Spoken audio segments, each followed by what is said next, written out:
여러분 안녕하세요. 김정은의 경제TV가 보내드리는 글로벌 경제 트렌드. 오늘은 일본 엔화 이야기입니다. 달러당 엔화 환율이 130원 정도더라고요. 그런데 매우 낮아진 수준이죠. 1년 전에 비해서. 작년 10월에는 달러당 150원까지 갔었는데요. 이것은 30년 만에 엔화 가치로서는 최저 수준입니다. 그런데 말입니다. 이것과는 대조적으로 글로벌 외환 투자자들 중에 이 엔화 강세에 베팅을 하는 사람들이 많아졌습니다. 엔화가 앞으로 더 세질 것이다. 이렇게 생각하는 사람들이 있는 거죠. 이것은 차기 일본은행 총재를 누가 하느냐 이것과 연관이 되어 있는데요. 무슨 일인지 한번 알아봤습니다. 일본 엔화 가치가 지금처럼 이렇게 낮은 수준으로 떨어진 이유, 이것은 미국하고의 금리 차이 때문입니다. 미국 연준은 0.25%로 유지되던 기준금리를 작년 3월부터 계속 올리기 시작했어요. 그래서 2023년 2월 14일 현재 4.75%까지 높아졌습니다. 하지만 일본은행은 2016년부터 유지해오던 마이너스 금리, 마이너스 0.1%의 기준금리를 그대로 유지하고 있어요. 그러니까 이것은 엔화를 마구 찍어내는 정책이지요. 이렇기 때문에 자금이, 일본에 있는 자금들도 말이죠. 이 자금이 고금리를 쫓아서 미국으로 빠져나가기 마련입니다. 그것 때문에 엔화에 대한 달러의 상대적 가치, 즉 환율은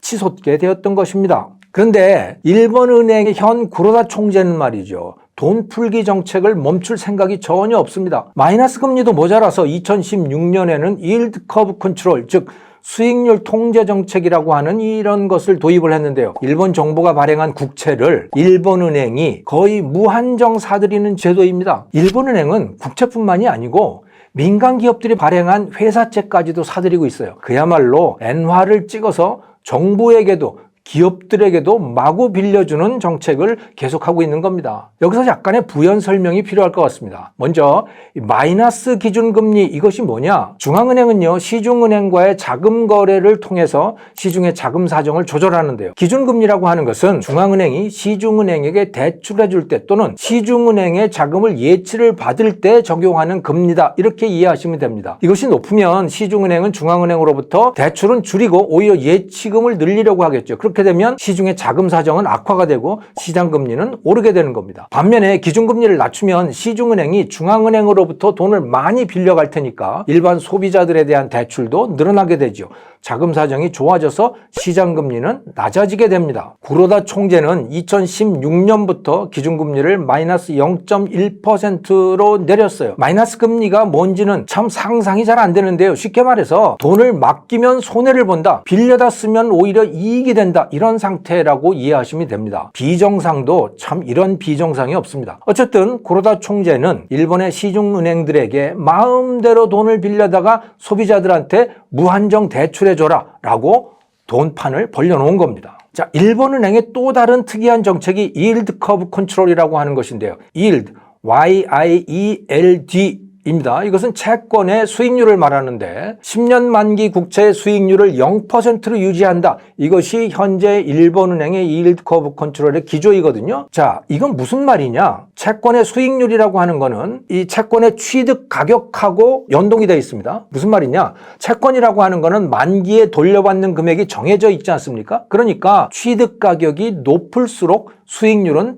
낮아지게 되고요. 취득 가격이 낮아지면 수익률은 높아지게 되는 거죠. 자, 그런데 일본은행이 이 국채 수익률 yield를 0%로 유지한다. 이게 정책이라고 했잖아요. 이렇게 되면 채권의 매입 가격이 돌려받을 금액하고 같아져야 되는 겁니다. 이러려면 취득 가격을 높여놔야 되는 거죠. 그러기 위해서 일본은행은 해당 국채를 거의 무제한으로 사들여 왔습니다. 이것이 일본은행의 yield curve control, 수익률 통제 정책의 내용입니다. 사실 이 국채 매입을 통한 수익률 통제, 이것은 양적 완화 정책의 일종입니다. 중앙은행이 기준금리만 가지고 조정을 해서는 잘 안 되겠다라고 하면 그 다음부터는 이 국채나 회사채 등을 직접 사들이는 정책을 쓰는 거거든요. 그걸 양적 완화라고 부릅니다. 일본은행은 2000년대 초반부터 이미 이 정책을 해왔어요. 구로다 총재는 yield curve control이라고 하는 이름으로 양적 완화를 엄청나게 세게 밀어붙여왔다, 이렇게 이해하시면 됩니다. 마이너스 금리 정책이든 국채 수익률을 0%로 만드는 정책이든 모두 매우 비정상입니다. 일본의 국가부채 비율이 GDP의 270%까지 치솟았다. 여기에는 일본 은행의 이 같은 비정상적인 돈 찍어내기 정책이 크게 작용을 하고 있었던 것이죠. 코로나를 겪으면서 다른 나라들도 비슷한 정책을 펴긴 했습니다. 하지만 2022년에 들어와서 방향을 바꾼 나라들이 많아요. 미국 연준이 인플레를 잡겠다고 금리 인상을 계속했지 않습니까? 한국은행도 그래서 2022년 4월까지 0.5%이던 기준금리를 그 후부터는 계속 올려서 3.5%로 높여놓았습니다. 하지만 일본만은 마이너스 0.1%에 그대로 머물고 있습니다. 다만 지난 12월에 일드 커브 컨트롤의 목표 수익률을 0% 플러스 마이너스 0.25%였거든요. 원래 조정 범위가. 그것을 0% 플러스 마이너스 0.5%로 바꾸어 놓긴 했습니다. 이게 약간 돈줄을 조이는 효과가 있기는 한 것인데 기조가 달라진 것은 아닙니다. 구로다 총재는 그저 죽으나 사나 돈 풀어내기를 본인의 사명으로 삼고 있는 듯합니다. 그런데 오는 4월로 그의 임기가 끝납니다. 누가 새 총재로 오느냐에 따라서 정책이 달라질 가능성이 있죠. 가장 강력한 후보로 꼽히던 사람이 현 부총재인 아마미야 부총재인데요. 이분은 구로다 총재랑 거의 다를 게 없을 것 같다는 평가들을 받았습니다. 그런데 이분이 사양을 했어요. 고사를 한 겁니다. 그래서 동경대학 교수를 지냈던 우에다 카즈오 박사라는 분이 그 대안으로 떠오르게 된 겁니다. 71세의 MIT 출신 경제학자인데 현재는 교리스 여자대학의 학장을 하고 있답니다. 이 우에다 후보자의 MIT 학맥이 화제에 오르내리고 있는데요. 이 사람의 지도교수는 스탠리 피셔입니다. 이 사람은 IMF 부총재를 지내기도 했었죠. 아주 유명한 사람입니다. 이 사람이 전 세계의 중앙은행의 정책들에 상당한 영향을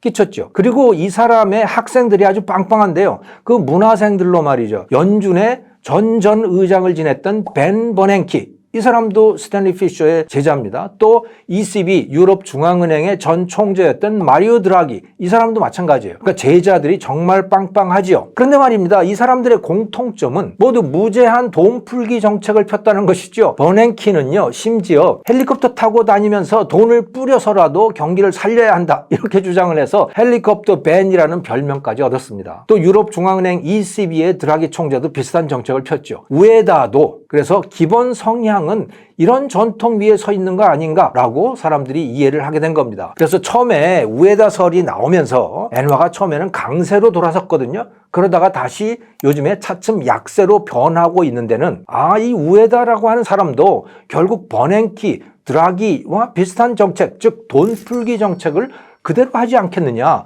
현재의 구로다 총재와 별로 다를 거 없는 거 아니야? 이런 예상이 작용하고 있기 때문인 것 같습니다. 하지만 저는 누가 새 총재가 되더라도 일본은행의 정책이 바뀔 거라는 데에 베팅을 해봅니다. 그게 두 가지 이유 때문인데요. 첫째는 인플레입니다.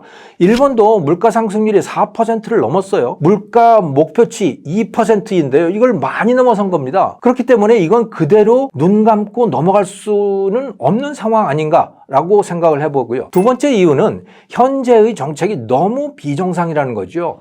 마이너스 금리? 이건 말도 안 되는 거고요. 정부가 돈을 찍어서 무한정 쓰고 보자 라고 하는 식의 정책을 중앙은행이 뒷받침을 하고 있다? 이것도 아무리 생각해봐도 정상이라고 볼 수가 없습니다. 그래서 누가 새 총재가 되더라도 최소한 마이너스 금리 정책, 또 일드 커브 컨트롤이라고 하는 이름의 돈 찍어내기 정책은 손을 보지 않을까 예상을 해봅니다. 만약 제 예상이 맞다면 엔화의 가치는 지금보다 더 강세가 되겠죠. 김정호의 경제TV가 보내드린 글로벌 경제 트렌드, 오늘은 일본은행의 새 총재와 엔화의 가치에 대해서 말씀드렸습니다. 감사합니다.